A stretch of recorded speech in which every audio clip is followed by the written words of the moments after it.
What if a retired doctor living alone in the mountains opened his door one snowy night and found a wounded stranger whose secrets could either destroy him or finally bring him peace? On the edge of a forgotten mountain town called Snow Creek, an old cabin sat hunched under the weight of a brutal Colorado blizzard. Inside, Jack Callahan, a 66-year-old retired trauma surgeon, sat alone by a flickering fire, his weathered hands trembling slightly as he turned the pages of a worn leather journal. 3 winters had passed since his wife, Rachel, died unexpectedly from an aneurysm. Since then, Jack had spoken more to the wind than to any living soul. He wasn't truly alone, though. Lying by the hearth, eyes half closed but ears alert, was Shadow, his loyal German shepherd, once a celebrated canine rescue dog, now aging and limping, but still listening for a world most men had stopped hearing. Jack glanced at the fireplace, where a photograph of Rachel smiled quietly back at him. She used to say, "Even the storms carry souls. Don't turn away what the wind brings." Tonight, the wind was howling like it had a name. Suddenly, Shadow rose, not with the slow stretch of an old dog, but with the urgency of a soldier called to duty. His ears snapped forward, his amber eyes locked on the window. No bark. No growl, just a silent certainty. Jack noticed it immediately. "What is it, boy?" he asked, already feeling the shift in the air. Shadow let out a low, insistent whine. Then he moved to the door and sat waiting, not for permission, but for the man he still believed in to follow. Jack stood slowly, joints aching, heart heavy. He stared at the door as the wind screamed outside. And somewhere beneath that wind, something was calling. Not to the man who used to save lives, but to the part of him that still could. The wind didn't howl anymore, it screamed. It screamed like it was alive, like it was searching for someone. Jack Callahan pushed forward, one hand shielding his eyes, the other gripping a flashlight that barely cut through the white wall of snow. His breath came hard and shallow, turning to fog and vanishing before his face. The cold tore through every layer he wore, stinging his cheeks, biting into his joints. He was no stranger to storms, but this one felt personal. Shadow's paw prints stretched ahead of him, sharp and urgent in the snow. Each one pressed deep, unwavering until they began to vanish under fresh flurries. Jack quickened his pace, boots crunching with effort, muscles burning with age, and something deeper, something like dread. He didn't know what he was chasing, but he trusted Shadow more than most people he'd known. The woods beyond Snow Creek weren't kind in winter. They didn't forgive mistakes. Pines clustered close together, branches bending under the weight of snow. The trees moved like they were whispering secrets only the wind could carry. Jack pressed on, legs aching, lungs protesting, heart pounding not just from exertion, but from a rising sense of something close. Then he saw it. A slope dipped into a narrow gully where the snow had drifted high, reshaped by the storm. At the bottom, Shadow stood, still, alert, guarding something. Jack stumbled down the slope, nearly falling to his knees as his flashlight caught movement, a strange shape, half buried in white. Branches twisted like broken limbs above it. He knelt, brushing the snow away with trembling hands. And there he was, a man, face down. Unmoving, partially buried beneath the drift, his hair was frozen, lashes caked in ice. Snow clung to the collar of his dark patrol jacket, now torn and stiff. His left shoulder was exposed raw skin, already frostbitten. One arm twisted beneath him. The other, his right gripped a sidearm pressed firmly to his chest. He had stayed in position, even as the cold tried to erase him. Jack's heart stuttered. This wasn't just a hiker or a wanderer. This man was a protector, a soldier of some kind. And he had been holding his post until he could hold it no longer. Gently, Jack turned him just enough to check for signs of life. He pressed 2 fingers against the man's neck, just below the jaw. Silence. Wait. Then a pulse. Faint, weak, but real. "He's alive," Jack whispered into the wind. Shadow let out a low whine beside him, pressing his nose gently to the man's arm. Jack moved quickly, instincts kicking in despite the years that had dulled his hands. He checked the man's airway clear, breathing shallow, labored, skin ice cold. Signs of hypothermia were everywhere. But there was something else. Tucked beneath the flap of the man's coat was the edge of a weathered photograph, the kind soldiers carry in wallets, the kind you never throw away. Jack hesitated, then he gently slid it out. The photo was old, edges curled, colors faded. 2 boys, maybe 10 years old, stood side by side, grinning. One had a missing tooth, the other wore a t-shirt 2 sizes too big. On the back, written in a child's handwriting, "Luke and Logan, together we live, together we protect." Jack felt something catch in his throat. He looked again at the man, young, handsome beneath the bruises and ice, his jawline still sharp despite the cold. He didn't know this man, but suddenly he did. This was Logan, and somewhere out there had once been Luke. "Your brother would want me to bring you home," Jack whispered. Shadow gave a short, deep bark, almost like approval. There was no time to lose. Jack pulled the thermal blanket from his pack and wrapped it around Logan's limp body. Then, with shaking hands, he began assembling a makeshift sled using fallen branches, rope from his belt, and the tarp he always carried. The storm roared overhead. The trees creaked under the weight of snow. But in that little clearing, beneath the watchful eyes of a loyal dog and an old man who had nothing left to lose, something sacred was happening. Life was refusing to die. Hope was refusing to vanish.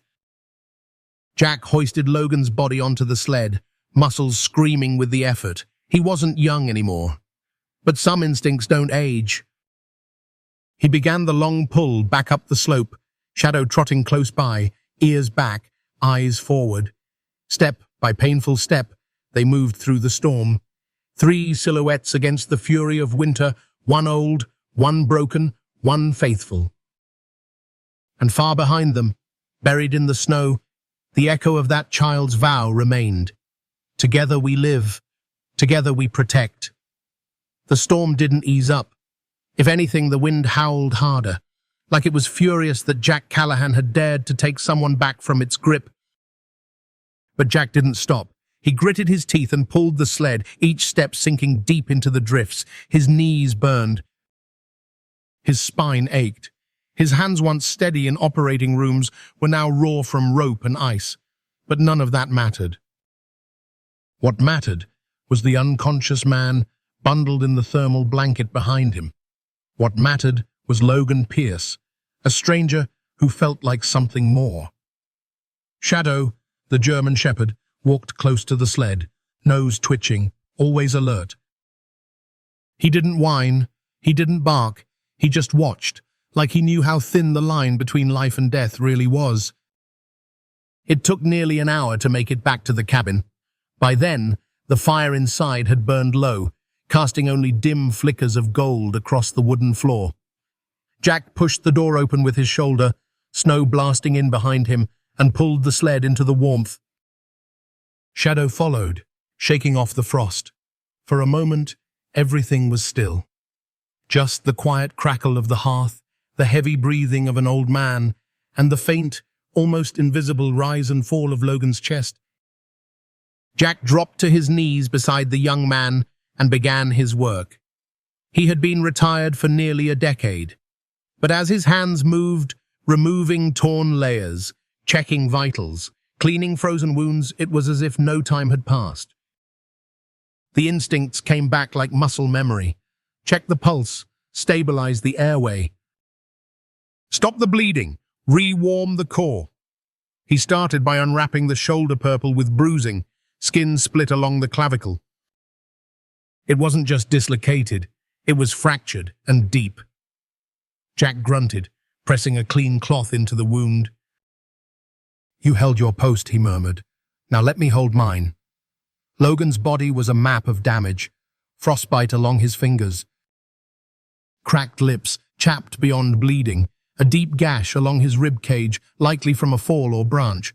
Jack cleaned the shoulder with warm water, boiled over the stove. He stitched it carefully, 14 sutures, each one a whisper between life and loss. He wrapped the ribs, checked for internal bleeding, took his temperature dangerously low, but stable. He noticed a thin scar beneath Logan's rib, old and jagged. "Not your first wound," Jack said softly. "Not your first war either." He placed a stethoscope yone that hadn't been used in 7 years against Logan's chest. A faint rhythm, erratic, but there. Still fighting, still here. Shadow lay beside the wounded man the entire time, his chin resting near Logan's elbow. Every so often, he'd lift his head slightly, ears tilting toward the door, as if sensing danger no one else could hear, but mostly he just watched, guarded. Loyal, silent. When Jack finally stood, knees cracking from kneeling too long, he looked around the cabin. It felt different, like something sacred had entered, not just Logan's body, but his story. Jack's gaze drifted to the old oak cabinet above the fireplace. It had remained shut since Rachel died. Inside were her emergency supplies, bandages, antibiotics, painkillers. She had stocked it meticulously, had loved preparing for the worst, even when it never came. The last time he'd opened it was the night she'd sliced her hand on a broken teacup. She had died the next morning, an aneurysm. No warning. No goodbye. Jack reached up slowly and pulled down the brass key from a nail under the shelf. He hadn't touched it in 3 years.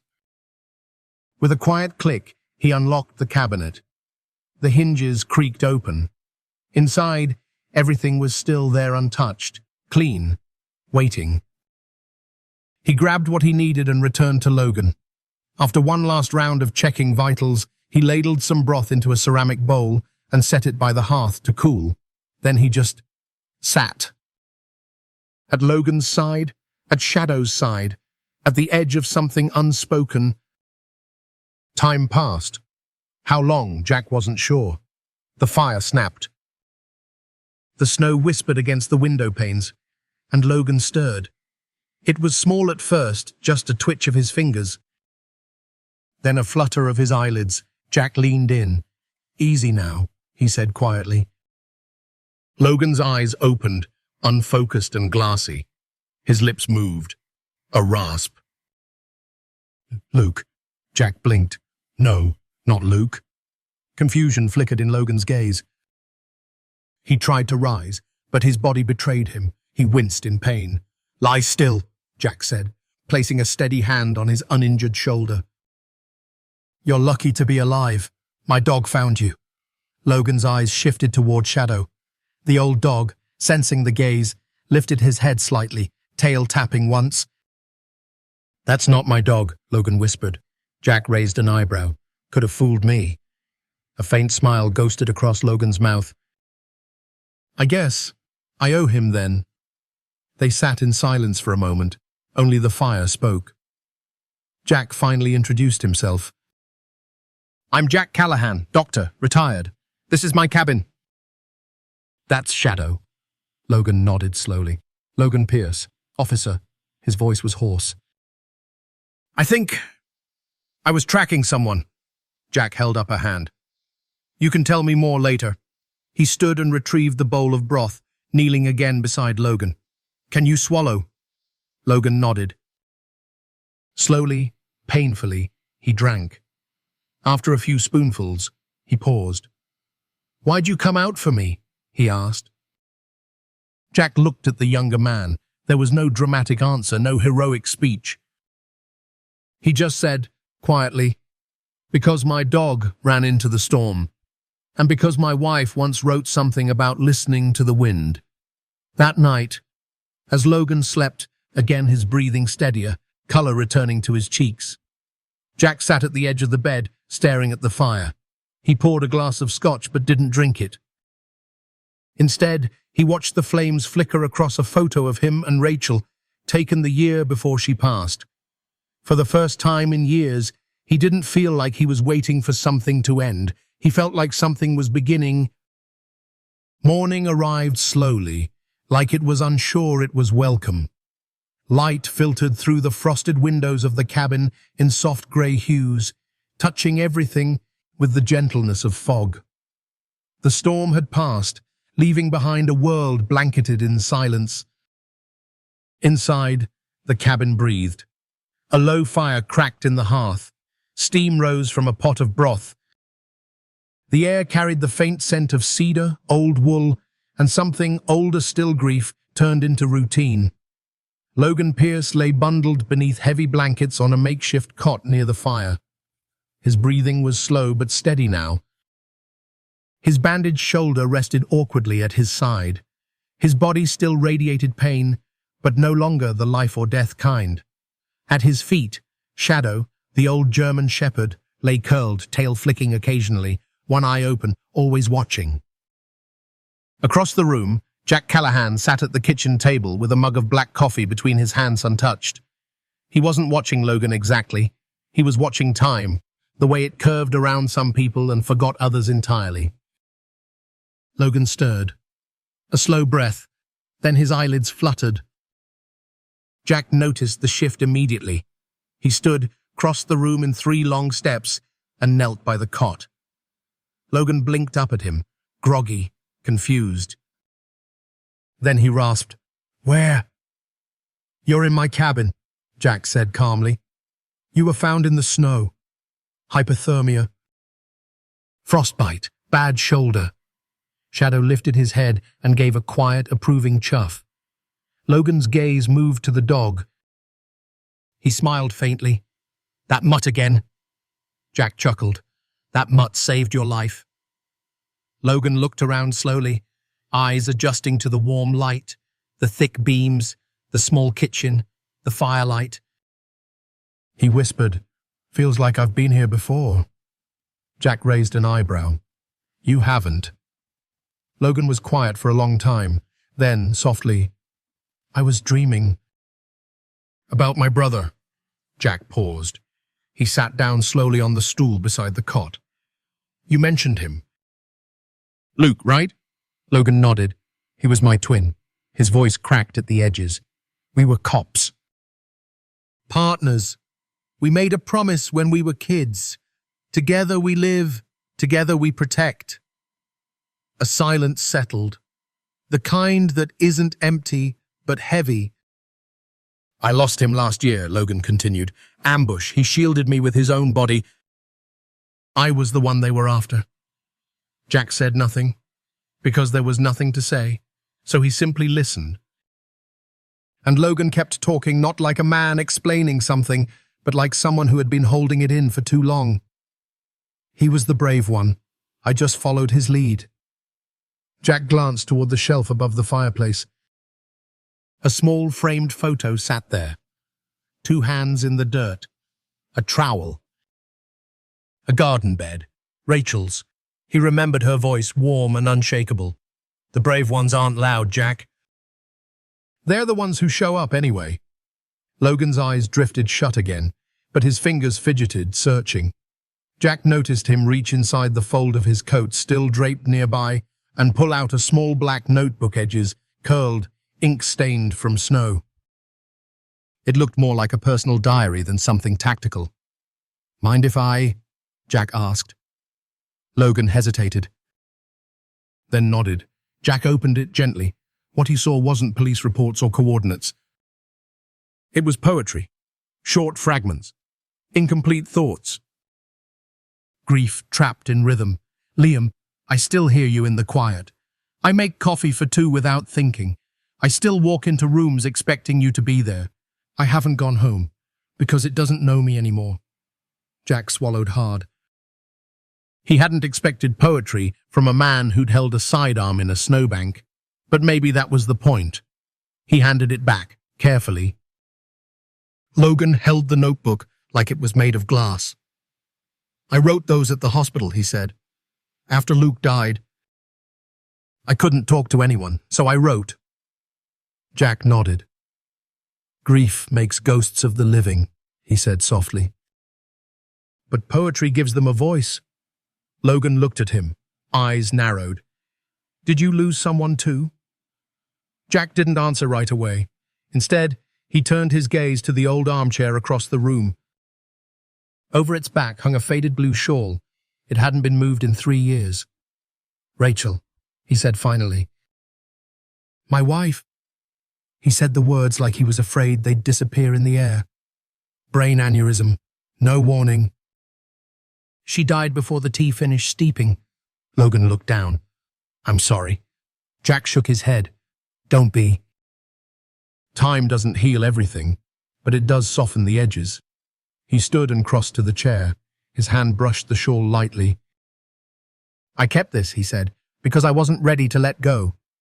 Turns out, I didn't have to. I just had to carry her differently." A log popped in the fireplace. Shadow stood, stretched, and walked slowly toward the door, nose up, body alert. He didn't bark, just waited. Jack walked over, cracked the door, and looked out. The sun was breaking through the clouds, hitting the snow with a golden haze. A stillness filled the woods. Not empty, sacred. He closed the door gently. Turned back to Logan. "You mentioned something," Jack said. "Said this place felt familiar." Logan nodded slowly. "Yeah, when I was a kid, maybe 10, there was a fire. My mom left us alone. Old trailer. I remember smoke, screaming. Someone pulling me out. I always thought it was Luke." Jack's eyes narrowed. "What happened next?" Logan shrugged. "I don't know. I blacked out. Next thing I remember was the hospital. And Luke holding my hand." Jack crossed the room slowly. Then he opened the drawer in the desk beside the hearth. He pulled out a children's crayon drawing, faded and torn at the corner. 2 stick figures stood under a crooked tree, one tall, one short. Above them, the words written in red. "Thank you for saving me." Logan stared. "Where did you get that?" "My wife," Jack said softly. "Rachel." "She was a trauma nurse. Said a boy gave it to her after she pulled him from a burning trailer. He didn't remember much. Just said his brother had a voice like the wind." Logan looked like the air had left his lungs. "That was me." Jack gave a quiet smile. "Looks like we were always meant to meet." They said nothing after that. Because some stories don't need to be spoken. They just need to be remembered. The wind had quieted overnight. But by morning, something in the air had changed.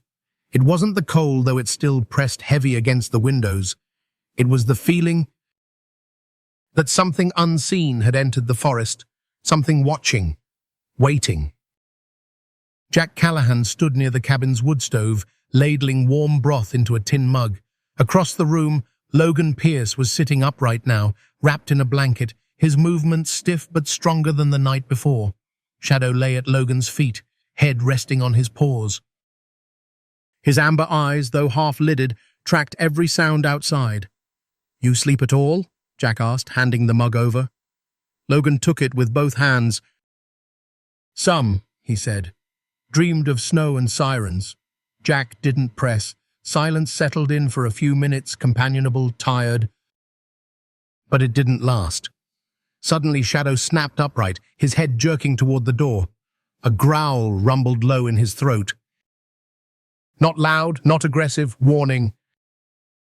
Logan stiffened immediately, hand instinctively moving to his side, only to find the holster empty. Jack noticed.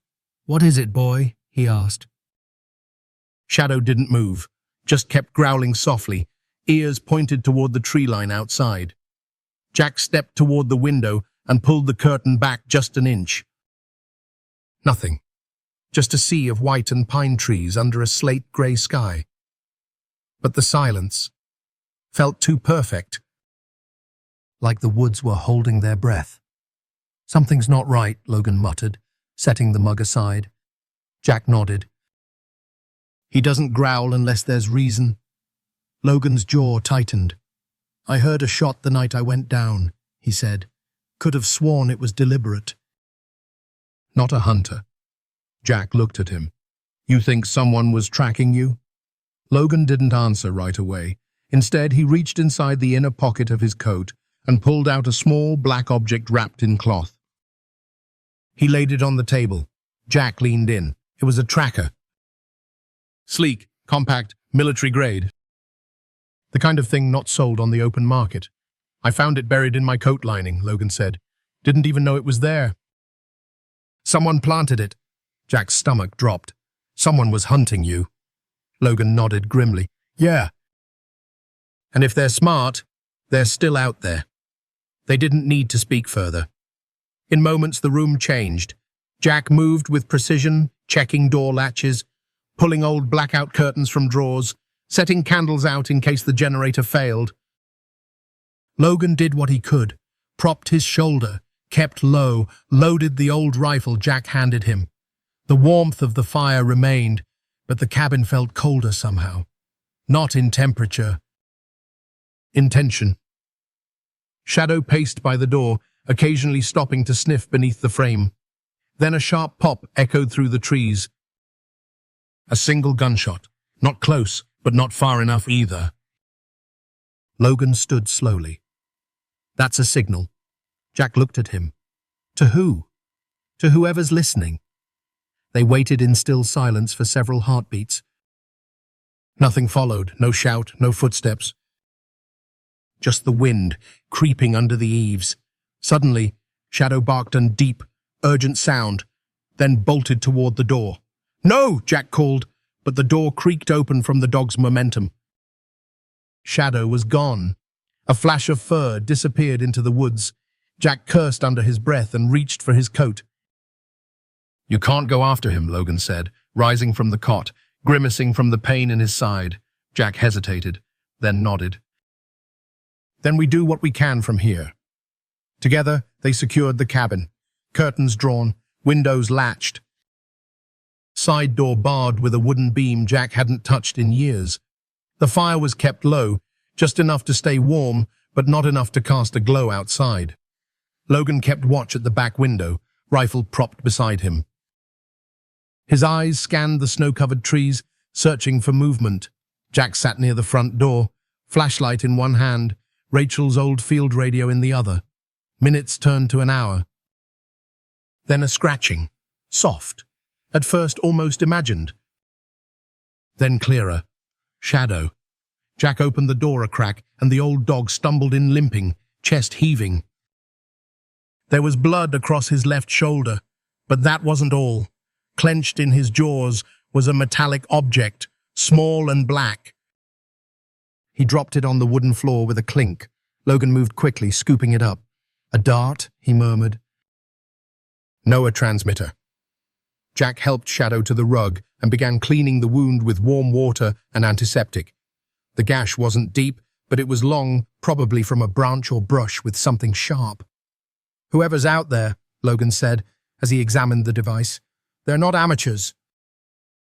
This thing's encrypted. Government issue or damn close." Jack glanced over. Why would someone like that be after a local officer?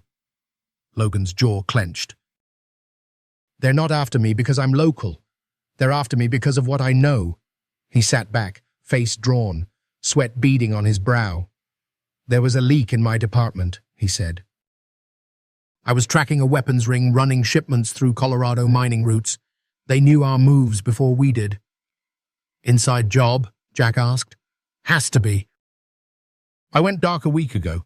No radio, no location reports."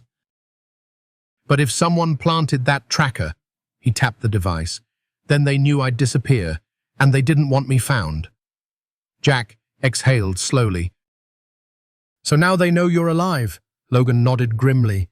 "If they picked up that signal, they'll be coming." Jack glanced at the fire. "Well," he said quietly, "then we'd better be ready." Shadow, now bandaged, lifted his head. Eyes glowing faintly in the firelight. He hadn't barked since returning. He just stared at the door, as if daring whatever darkness lingered outside to try him again. And in that silence, in that flicker of light against the storm-worn logs, a truth settled like dust. The forest had offered them a moment of peace. But peace, as both men now understood, was never free.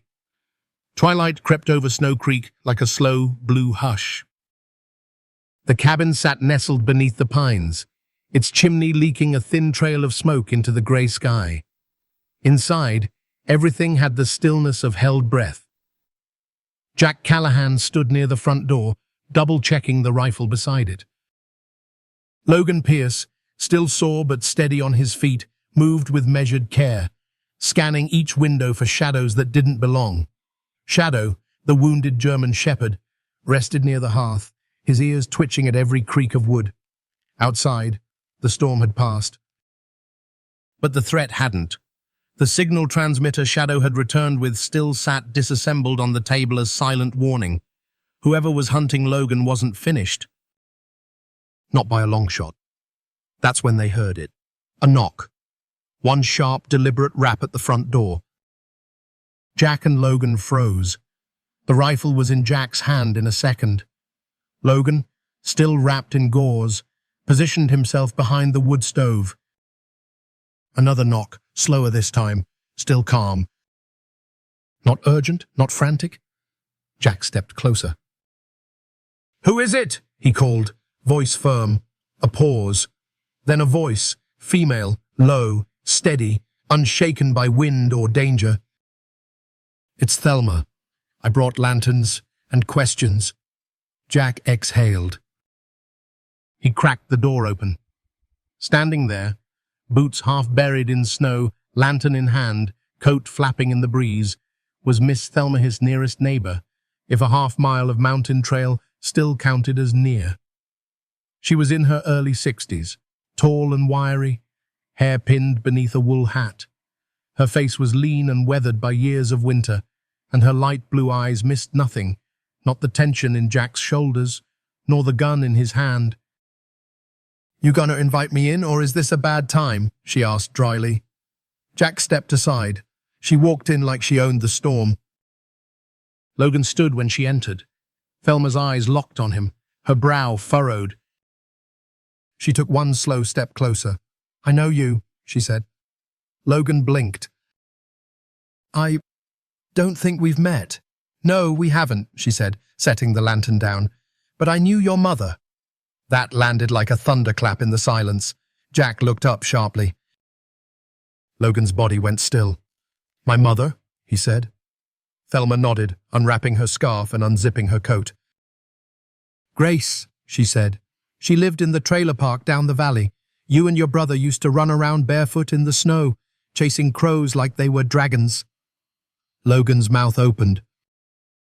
No words came. "I rented her a room for a while," Thelma continued. "Helped her when she got clean. She never talked about much, but she mentioned you, once. Said she had dreams of going back for the boy she left behind." Logan slowly sat back down. The fire popped once, sending sparks into the flue. "She died 5 years ago," Thelma said softly. "OD in a shelter outside Pueblo." No one claimed the body. Silence again, heavy, but not cold. Logan swallowed. "She left us when we were 10. We thought she disappeared." Thelma nodded. "She did, but not because she stopped caring, because she was drowning. And she didn't want to drag you under with her." For a long moment, nothing moved. Then Jack poured her a cup of black coffee and handed it to her. Thelma took a sip, then glanced toward the disassembled tracker. "I saw the dogs acting strange. Heard a shot echo across the ridge. That's why I came." She turned to Logan. "Who's after you?" He hesitated, then looked at Jack, who gave a small nod. "People who don't want me talking," Logan said. "I was investigating a weapons ring. Someone inside the department tipped them off. They want me erased." Thelma's face didn't change, but her fingers tightened around the cup. "You staying?" she asked. Logan looked around the cabinet, the fire, the blankets, the rifle on the wall, and finally, at Shadow. "I was planning to leave once I could walk right again," he said. Thelma raised an eyebrow. "And now?"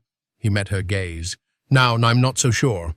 Feels like I've been trying to get here for a long time." She gave a grunt that could have meant agreement or indigestion.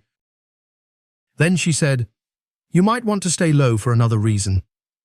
Jack leaned forward. "What is it?"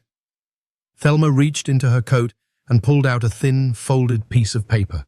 It was creased, weather-worn, stained by age and use. "Picked this up from a friend who works emergency dispatch," she said. "Came in quiet last week." Jack opened it. A description. Male, mid-30s. Armed. Dangerous. Possibly impersonating law enforcement.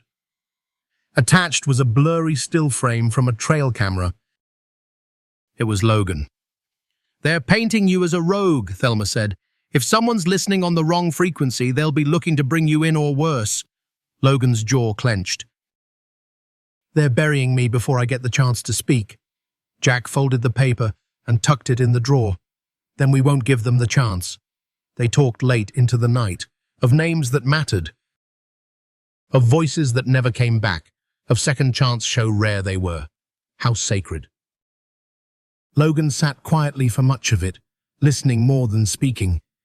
Every once in a while he'd glance at the notebook tucked beside him, not because he planned to write, but because it reminded him that he still had things to say. By the time Thelma stood to leave, the sky outside had gone deep indigo, and the pines rustled softly under the weight of night.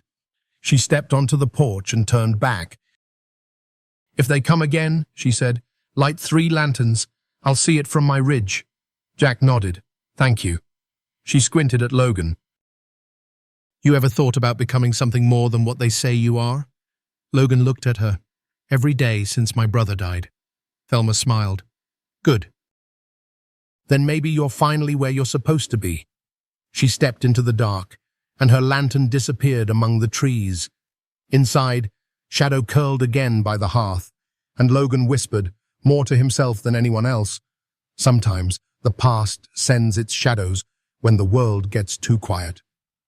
Jack didn't answer. He just poured 2 cups of coffee and set one down at the chair Rachel used to sit in.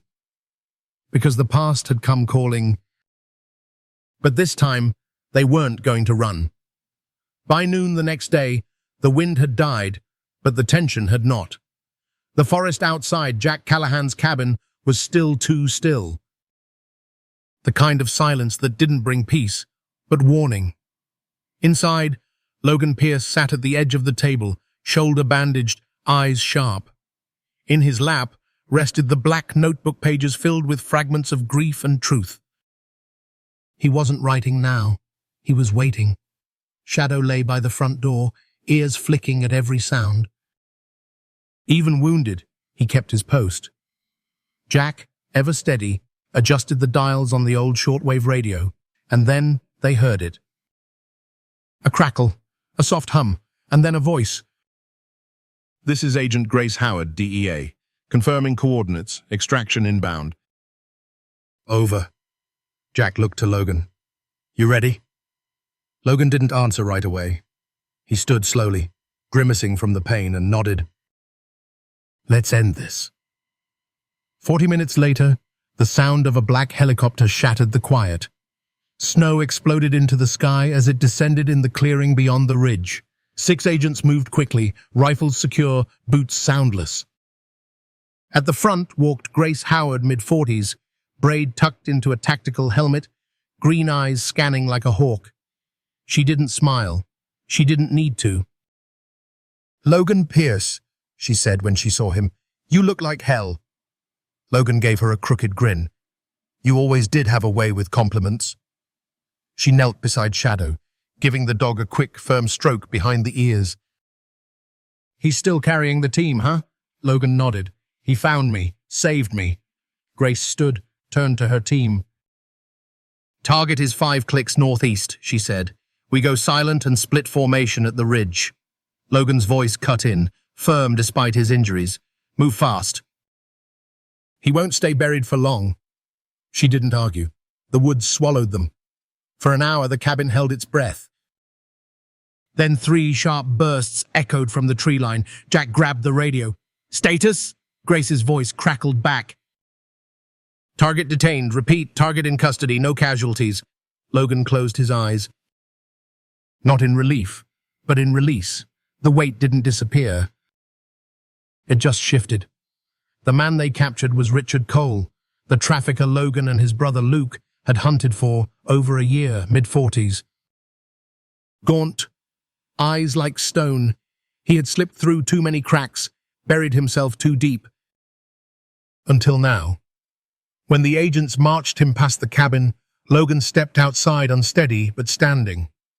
Grace paused. Got anything you want to say?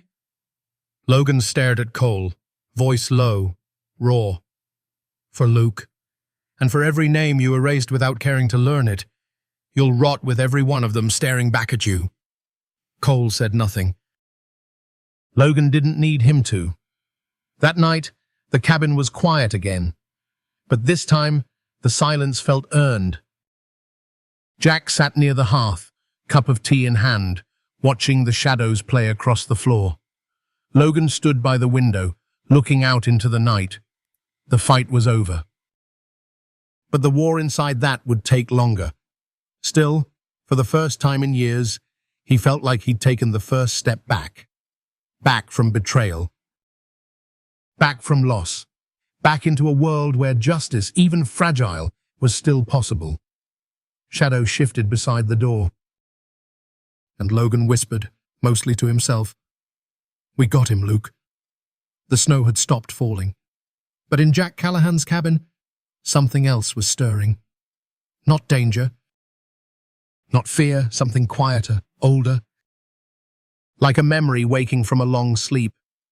The fire burned low, casting soft amber light across the walls. Logan Pierce had finally drifted off on the couch, his chest rising evenly beneath the thick wool blanket.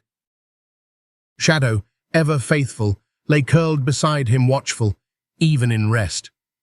Jack stood alone in the hallway, facing a door he hadn't touched in 10 years.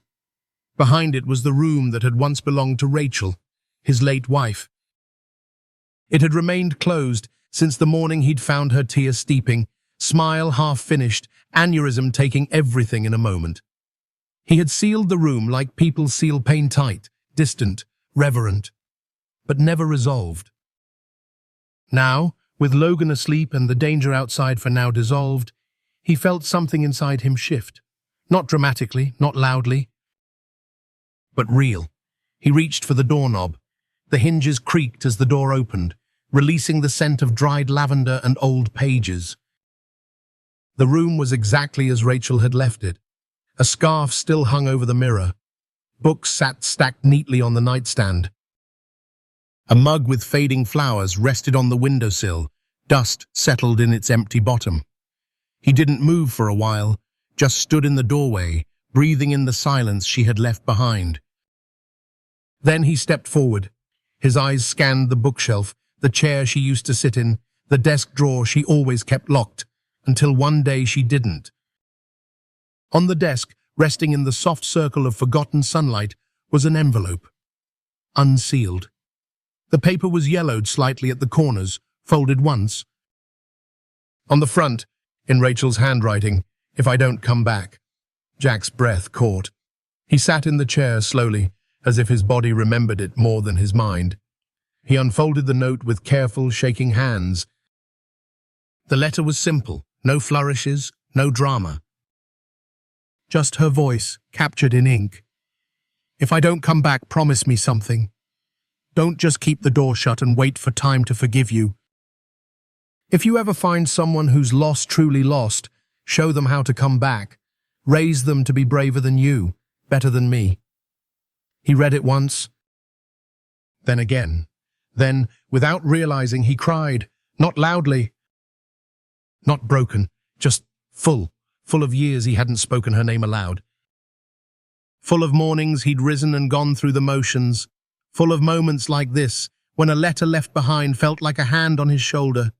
He folded the paper gently, not to forget, but to remember it differently. Later that evening, Logan stirred. He walked quietly into the kitchen, stretching, shoulder stiff but healing.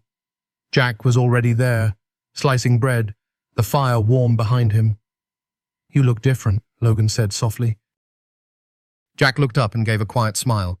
"I opened her room." Logan nodded once. "Good." Jack handed him a plate. She left a note. "About what?" Jack paused. "About you. About people like you. About not letting the broken stay broken." Logan looked down. He didn't respond. He didn't have to.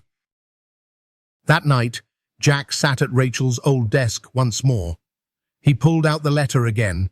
At the bottom, below her last line, he added 2 words. In the same pen. "I will." He slid the note back into the envelope and tucked it into the drawer, not as something finished, but something begun. Outside, the wind moved gently through the trees. Not as warning, not as grief, but like a breath being let go. Morning light spilled over Snow Creek like a gentle apology. The storm had long passed, but its echo still clung to the treetops.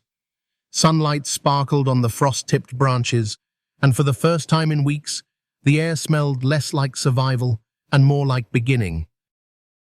Inside the cabin, the mood had shifted too. Jack Callahan was at his workbench, measuring lengths of reclaimed pine. His flannel sleeves were rolled to the elbows, sawdust clinging to his jeans. He moved with the rhythm of a man who'd spent years building things, homes, careers, hope, and had nearly forgotten how to build again. Across the table, Logan Pierce stood with a folded sheet of parchment in hand. He'd drawn on it late into the night, ink smudged at the corners, lines rough but intentional. Jack looked over the plans, a layout, simple, humble, but clear. A long, low structure beside the cabin. Heated kennels, a meeting space, a tool shed. A common room, nothing fancy, but everything necessary. "For the dogs who come back broken," Logan said softly. "And for the handlers who never quite made it home." Jack looked up. Logan wasn't smiling, but his voice was steady. "I want to call it the quiet ones." Jack didn't speak for a long moment. He studied the parchment again. Each line, each label, each purpose. He saw more than blueprints. He saw memory, intention, redemption. "You'll need lumber," Jack finally said, "and a roof that can handle Colorado snow." Logan blinked. Jack set the plans down and walked to the coat rack. Hanging from a rusted nail was a thick iron key, black with age. He pulled it down and handed it to Logan. "This opens the old barn out back," he said. "Been locked since Rachel died. Full of planks, tools, more than enough to get you started." Logan took the key like it weighed more than iron. "You sure?" Jack nodded. "I think it's time that place saw daylight again." That afternoon they walked together to the barn. Shadow, slower now but still alert, padded beside them. The barn stood at the edge of the clearing. Its red paint had faded to rust. Ivy climbed one side, and the roof sagged slightly. But the bones were strong. The door, though stiff, gave way with a groan when Logan turned the key. Inside, the dust hung thick in golden rays. Stacks of lumber lined the walls.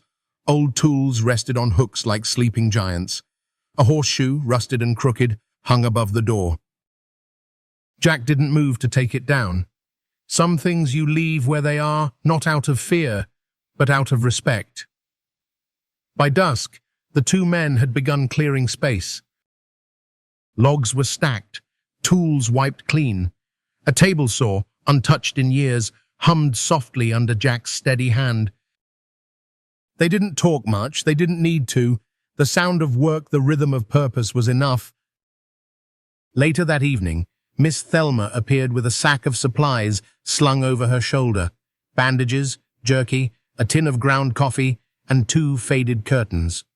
She eyed the sign Logan had started carving into a plank near the cabin's door. The quiet ones. Well, she said, setting the bag down, it's about time someone put truth on wood around here.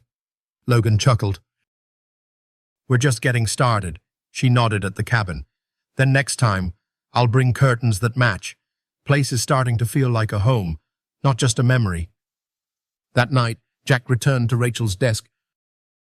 He opened the drawer where her letter rested. His hand brushed the page, folded and worn, still anchored by the words he'd added just days ago. I will. And now he had. Not by fixing the past, but by building forward. Outside, the wind returned. But this time, it didn't feel like warning. It sounded like a hymn for those who had been lost, and for the ones like Jack and Logan who had finally begun to come home. A week later, Snow Creek looked different. Not because the snow had melted, it hadn't. Not because the forest had changed, it never does quickly. But something unspoken had shifted. In the quiet space between storms, between footsteps and firelight, life had returned. And it was building something that hadn't been there in a long time. The cabin now stood beside a new structure, modest, hand-built, still smelling of fresh pine and sawdust, the kind of place where stories didn't echo, they were heard. The sign above the door read, "The quiet ones for those who served, for those who stayed, for those who came back different." Inside, soft light glowed from hanging lanterns. Dog beds lined one wall, clean, warm, blankets folded neatly on a bench. A coffee pot burbled gently in the corner. It wasn't a shelter, it was a home. Logan Pierce stood outside with Shadow, now recovered but slower. The long scar across the dog's shoulder had healed into a faint white linear badge, earned, not given. Logan's own wounds were healing too. He walked straighter now, spoke softer, carried the notebook, not like a lifeline, but like a compass. He had stopped writing about what was lost, and started writing about what was possible. Inside, Jack Callahan was finishing a simple task, hanging a frame beside the hearth. It held Rachel's letter, and below it, the words he had once written quietly, just for himself. I will. Now it hung in the open, not as a memorial, but as a promise fulfilled. That afternoon, a truck rumbled up the snowy path. Miss Thelma stepped out first, followed by a young woman in army fatigues, carrying a leash. Behind her, padded a Belgian Malinois, with cloudy eyes, but a tail that wagged like memory. The woman smiled when she saw the sign. I didn't know where else to take him, she said. Logan knelt, holding his hand low. The dog sniffed, then pressed his head into Logan's palm. He's not broken, Logan said softly. The woman's eyes glistened. Neither am I. Later, Jack sat on the porch with a mug of coffee in one hand and a worn photograph in the other. It was the picture of two boys, Luke and Logan, arms slung around each other, a vow written on the back. Together we live, together we protect. Jack looked out over the trees where light filtered through slowly swaying branches. He didn't feel haunted anymore. He felt ready, ready for what might come, ready for who might need shelter next. Because this place, this cabin, these people, they weren't just surviving storms anymore. They were waiting for the ones still lost in them. And as the sun dipped behind the ridge, its last light hit a new wooden post by the trail. Carved deep, in clean, strong letters, it read, Here, no one is left behind, not even the spirits whispering through the wind. In the stillness of that golden hour, Logan whispered, Home. Shadow wagged once, and somewhere in the trees, the wind carried the word forward for the next soul who might need it. Life's quiet. Miracles. A reflection for the heart. In a world that moves too fast and forgets too easily, the quiet ones reminds us that healing often begins in silence through small acts of kindness, loyalty, and presence. Jack, a widowed doctor, didn't set out to change lives. He simply answered when a dog barked at the edge of a storm.